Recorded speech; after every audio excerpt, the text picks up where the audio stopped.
Parker Show. This is Wake the Fuck Up Daily, and we are talking about all the different archetypes. Okay, ladies, you are not going to want to miss this. This is Let Your Yes Be Yes. This is biblical clarity, confidence, and boundaries for women. I think it's important that we review these, not even just once, but consistently, because I can remember many times that I was thinking one way, but I shrunk or responded more passively. And that's not who we are. Okay. And so, what we are supposed to do, ladies, is show up in our most authentic way and let our yes be yes and our no mean no. That means if you feel passionate about something that isn't being handled right, you speak up. You share your thoughts, your experience, your belief. Okay. You don't just go along to get along. Mm-mm. All right. You excited? I'm excited. And I'm going to give you, and I would love if you have an experience, if you have something that you can share. I will say that when I was in the banking, corporate, I just put my foot in some water. When I was in corporate banking, and there were times when I was more passive, I think, I feel like. And it wasn't that I didn't get things done. I was just like, I just didn't speak up that much. Okay. Because I was just so grateful that I had a job. But then there was another time in my life that when they wanted to not offer something or not allow something, or if I wanted to fight for a deal, I used my voice, shared my beliefs, and fought for my deals, and ladies, that's who we are. If that's who you are, and not everyone is built or wired that way. So I'm going to talk about all the different archetypes, and it's just important that you are true to who you really are. That's what this message is about. Okay. And so I'll give different, examples of that. So many women lose confidence, not because they lack faith. A lot of these start out like that, right? Because a lot of them, they don't lack faith. Okay. But it's different little things that causes us to lose our confidence. Okay. It's because it's because they keep over explaining, over proving, or over functioning. Or maybe you're not over doing anything. You're just being passive. Okay. In today's Wake the Fuck Up Daily, we anchor in Joshua's words, let your yes be yes, and explore what biblical clarity actually looks like for women navigating motherhood, relationships, leadership, and responsibility. Oh, this is going to be good. This episode connects scripture, original language insight, real stories from women in the Bible. I always like to tie it to those women, and I like to pull in, modern women and their lived experience. So, to show why alignment speaks louder than performance. This is faith without hustle, confidence without chaos, and clarity that creates safety for you and your children. Don't forget to subscribe to Tina Parker TV. Come in, say hi. Thank you for joining, and share this with a woman that you think is ready to stop overproving or maybe not addressing what she really feels. Maybe she's being too passive, So let your yes be yes and your no be no. That's Book of Matthew 5:37. In the earliest Greek, nai means a clear, settled affirmation. Joshua was not teaching politeness. He was teaching integrity of identity. When we are not in alignment with with our integrity, our values, that makes us our true identity, makes us up who we are, that your life is going to be aligned with decisions that a life so aligned that your decisions don't require performance, boundaries don't require justification, truth doesn't need decoration. Over explaining is often a sign of misalignment. Okay, it's important to be aligned. Be authentic. Or fear, you don't want to fear disapproval or humility. Look, if people can't handle who you really are, they need to go, right? Just say goodbye. Peace out. Love you. Okay? You're not my people. So let's talk about why women over-explain. Many women were never taught how to say yes or no with calm authority. They were taught soften. This is how they were in church too, right? In religion. Soften, justify, explain, prove your point. Many other people's reactions, but confidence erodes. That's how you lose your confidence. It erodes when clarity is replaced with performance. Joshua's words are simple and confronting. Let your yes be yes. So what does this mean for the women today? Okay, over-explaining shows up when you feel guilty setting boundaries. Maybe there's some boundaries that you haven't had any boundaries, or maybe in just certain areas you haven't had any boundaries and you've just been letting things go because you don't want to have confrontation. Okay, you feel guilty for setting boundaries. Okay, you're going to lose your confidence by not doing that, by not holding firm on your boundaries. Okay, you fear being misunderstood. Maybe you've been punished for clarity in the past, and so you're like, ooh, I better not do that again. But scripture shows us clarity creates safety, especially for children. They need to see you having boundaries, Mom. They need to see you um, making your yes be a yes and your no be a no. A mother who lives aligned without chaos or contradiction teaches stability without lectures. As a mom, I have 2 adult children, and it was I remember this time. Let me give you an example. When my daughter was 2, okay, I grew up on welfare, had nothing, and so my mom couldn't afford to do hardly anything for us. Like we just didn't have the money.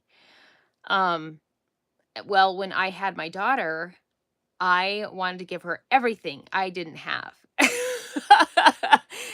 And when she was about 2, I remember going to the grocery store with her, and we'd be in the checkout. And moms, I know you can relate.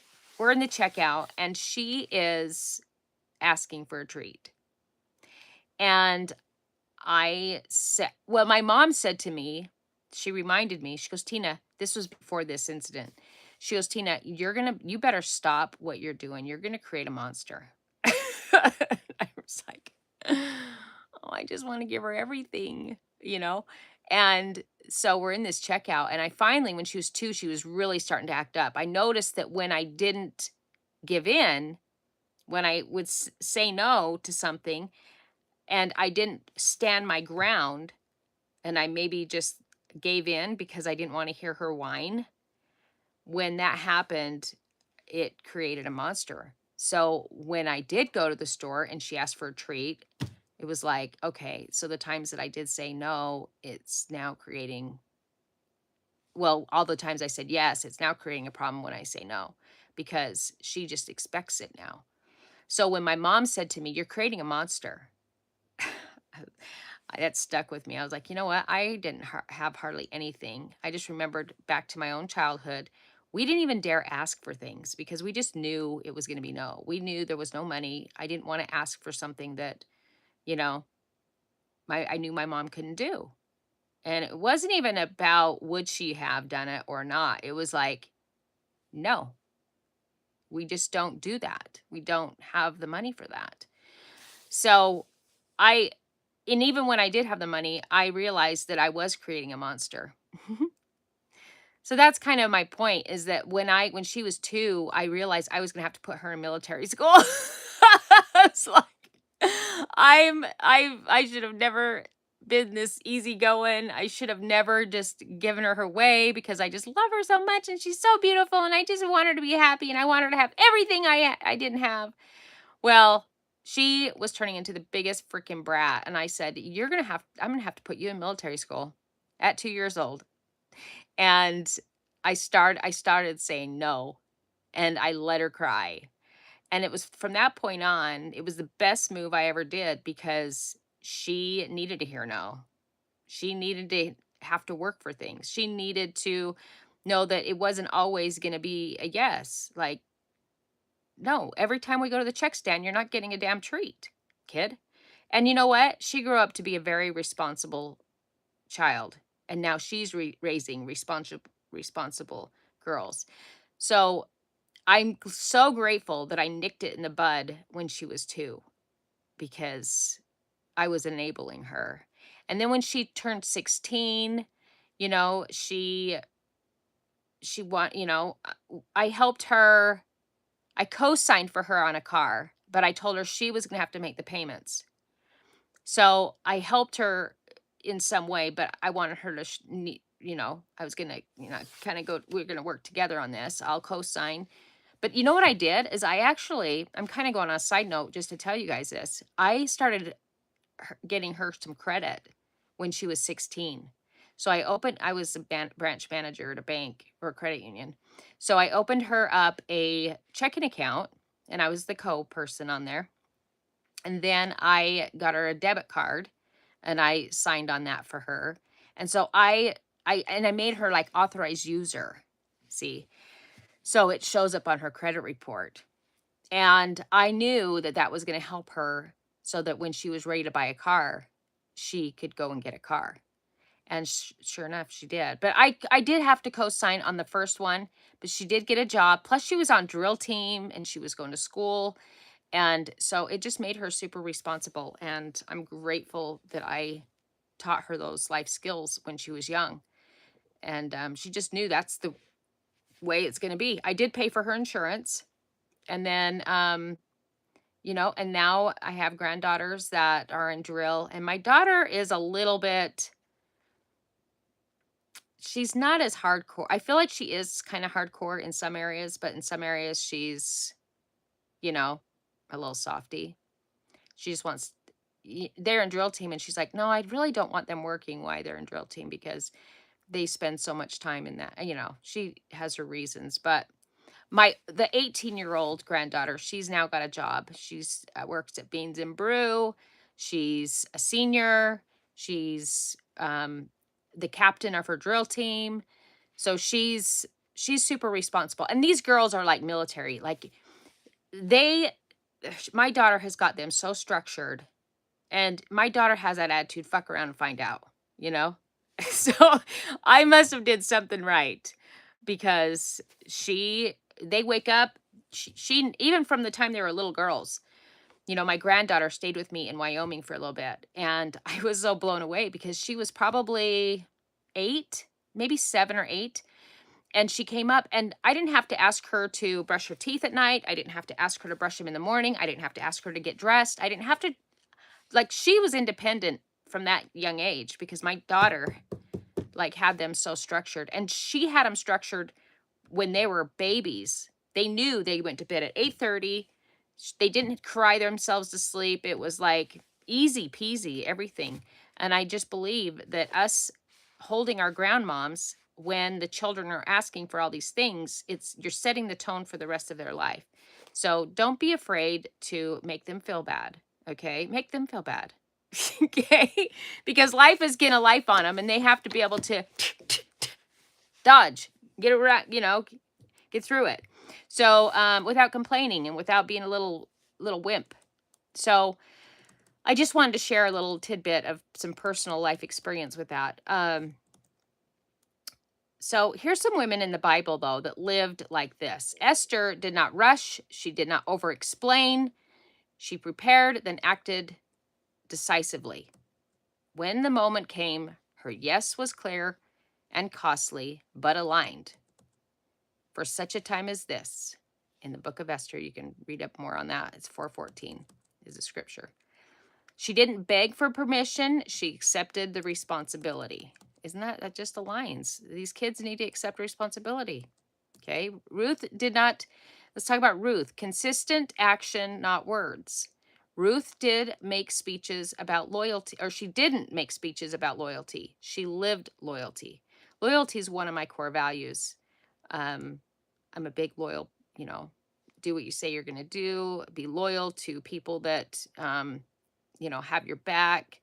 I'm just a super loyal person. And, um, And, if people do me wrong, then I cut.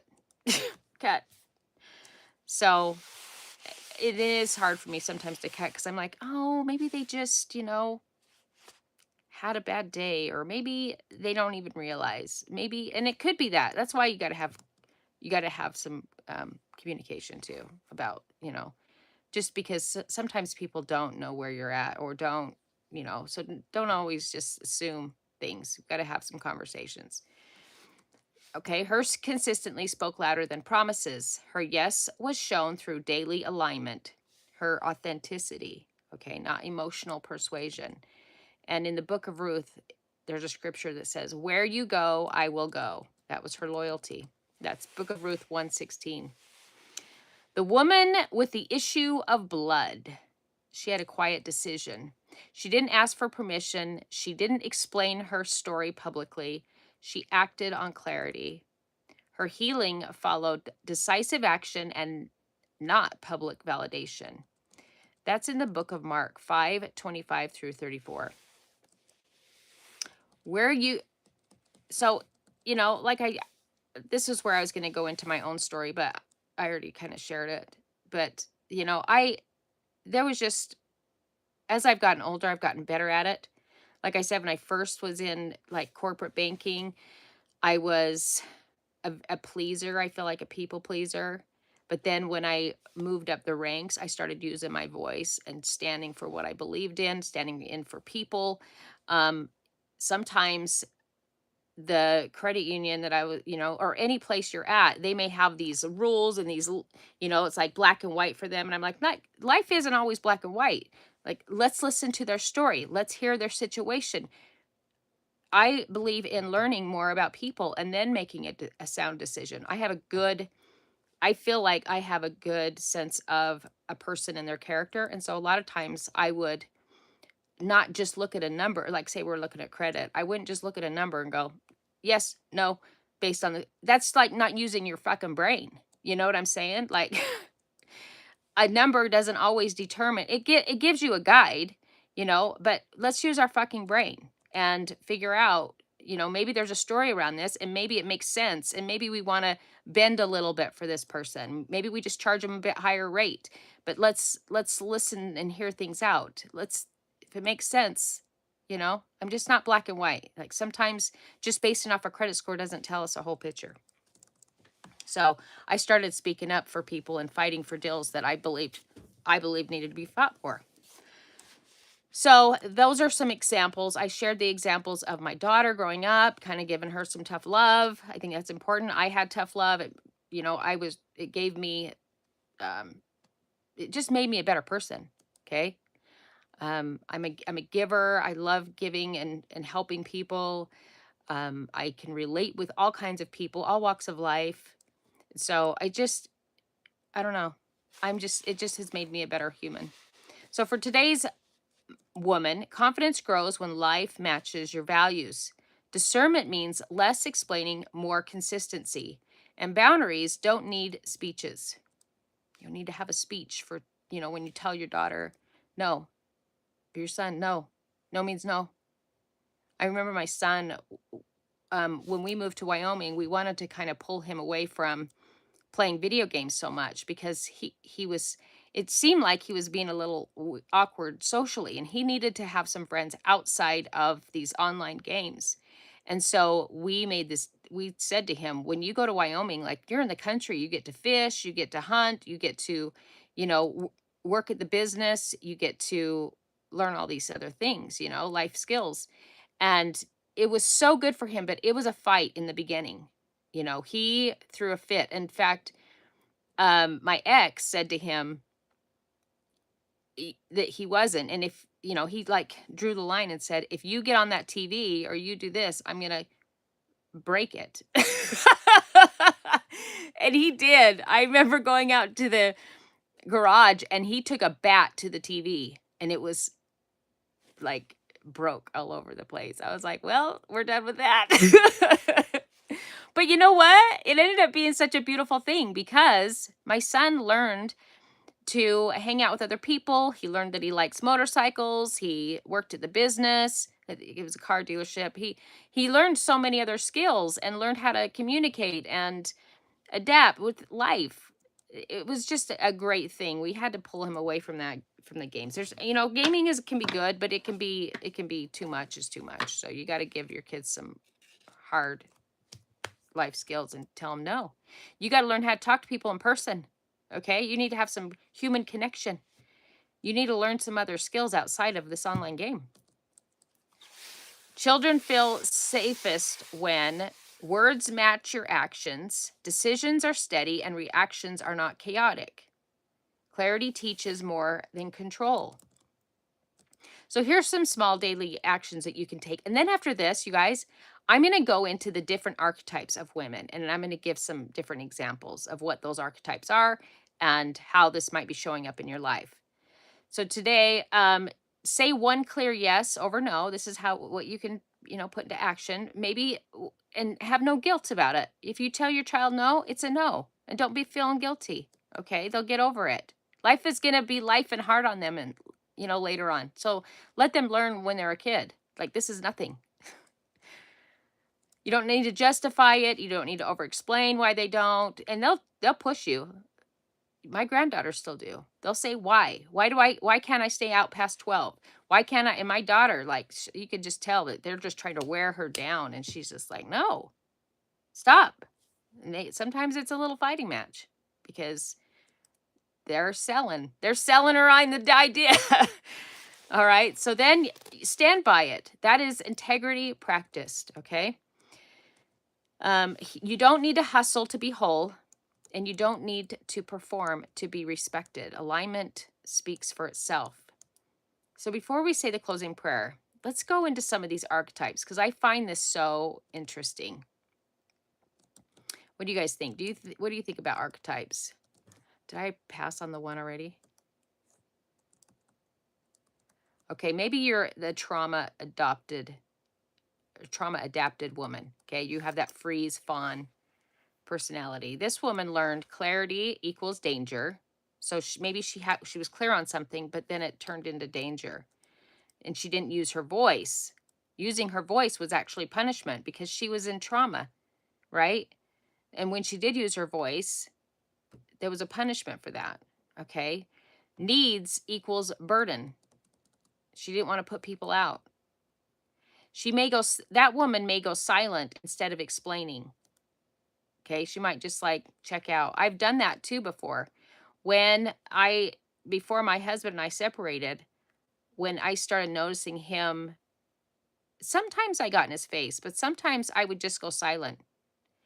Instead of like calling his shit, saying, hey, what the fuck are you doing? What is this all about? We need to have a conversation. He doesn't need to start out like that. Okay. Just to be real, I'm just kind of saying that, but you want to say, what's going on here? You're noticing some signals. And if you just go quiet, that doesn't solve anything. Okay. That's from your trauma, or you're not speaking because you're in fear. Okay. You might feel overwhelmed by decisiveness. Okay. Here's an important distinction for her. Let your yes be yes. It's not about pushing harder. It's about rebuilding self-trust slowly. Learning you are allowed to decide. And practicing clarity in small, safe ways. And that should be paired with gentleness, pacing, and your nervous system safety. Otherwise, it can feel like pressure. Let's talk about the nurturer. This is the mother first woman. She has organized her identity around others' needs, family stability, emotional labor. You might lose track of your own preferences. We've all been there. I'm not saying I haven't been there. There's been seasons, okay? But I've noticed them, and you can reclaim your confidence, your identity, and who you truly are, the core, and stop being passive. Stop, losing track of who you are. Maybe you're over functioning without clarity, feeling guilty, prioritizing alignment. It is so important to stay authentic. Okay? And so don't feel guilty for that. Here's what this message restores: permission to have preferences, authority within the home, and confidence through consistency. You're going to learn that your clarity creates safety for your children. That's important. You want your children to see you being clear, that you stand for what you believe in, and it reframes the boundaries as a loving relationship, not selfishness. Don't forget this: love ain't lies. So if your spouse, your kids, or someone maybe your friends aren't showing up the way they should, we should talk to them about it, right? Love ain't lies. Don't ever forget that. All right.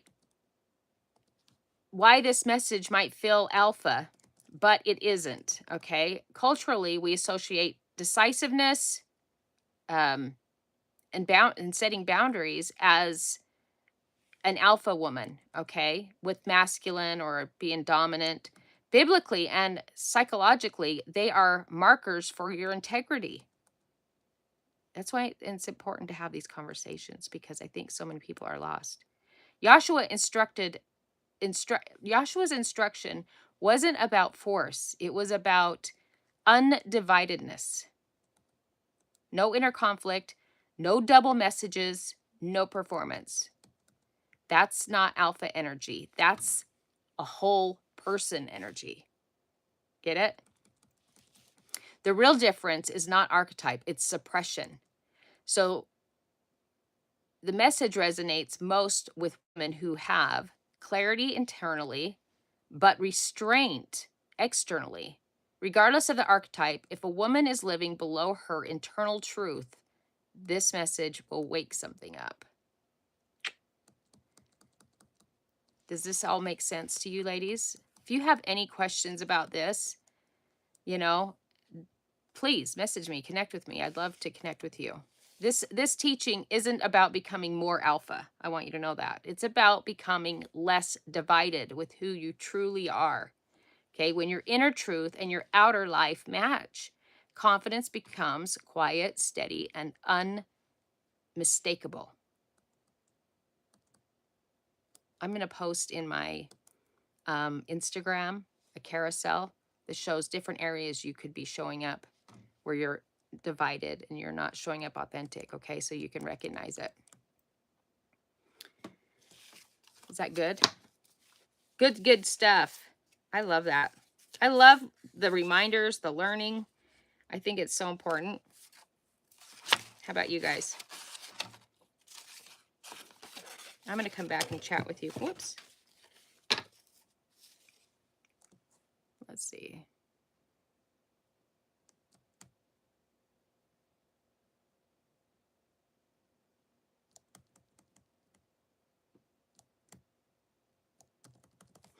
Let's say our closing prayer.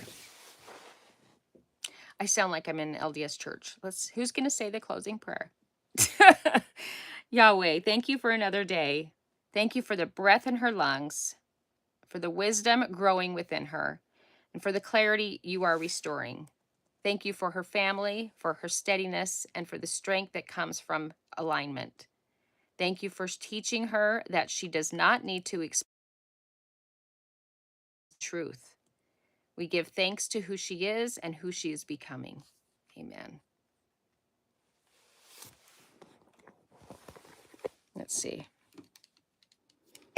How are you guys doing? It's Thursday. My granddaughters went to Disneyland today. Well, they have a dance. They went, let's see, it's called Nationals for their drill team. This is it. This is it. Thank you, Das. Hello, Julio. I love good diverse. Diddy Booty Jackson, what's up? I bet you've been arrested for domestic violence. I haven't. You guys, that is really bugging me.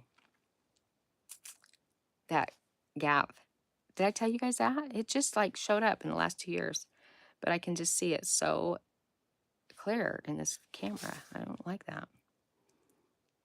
Do you jump ship or are you in the Navy? What's within the life preserver? Guys, it's cold down here. It's cold down here. I've got just a little, I'm in the basement, so. Thanks, Diddy Booty. Diddy Booty Jackson. Those glasses are begging for a facial. That's right. Bring it on. I'm from Utah. Where are you from? Hey, I just want to say thank you for joining. It's always nice when you get a few people that show up. And anyway, I hope this helps someone. Share this with a woman that you think needs to hear it. And don't forget to subscribe. And we'll see you tomorrow. Tomorrow will be Friday. Don't get wasted, okay? I remember on Thursdays I used to drink to get prepared for Fridays. And then, you know, it was on like Donkey Kong through the weekend. But not anymore. I got my head on straight. I've got some boundaries going for myself. And I'm better than ever. So hope you guys are too. Take care.